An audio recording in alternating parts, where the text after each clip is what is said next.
Hindi naman mo pa di dahil nga malumlum ang panahon, mauran-uran, asin, mahangin.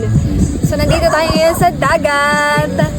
Yes, mga mudi-muda pa di dahil hindi kulang ang araw natin kapag hindi tayo nakakapag-nature trip. Dahil dyan, nakakagutom ang mag-nature trip kaya gagawa tayo ngayon ng nakakapag-sexy na pagkain. Meron tayo ditong carrots at tuna, which is century tuna.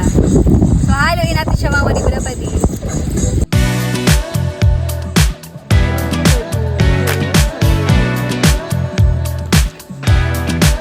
Haluin natin siya mga madiwala pali at lalagyan din natin siya ng avocado.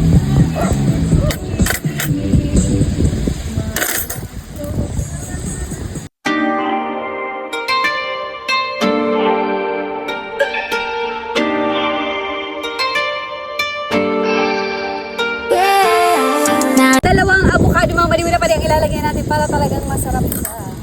Pero parang nawala yung tuna dahil dito sa carrots at avocado. Nawala.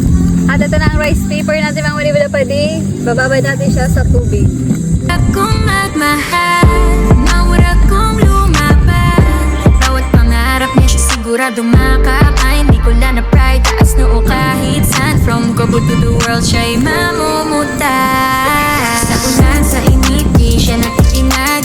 Kahit nung bagyo, siya matapag ni your child.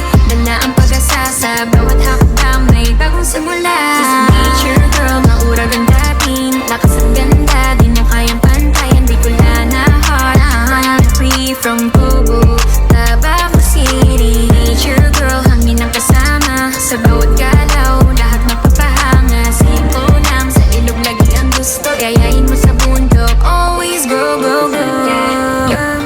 Yung ating finished product ng ating rice paper, avocado, carrots, tuna. Yeah. So titingnan na natin siya mga manibula pwede kung ano ba ang lasa niya.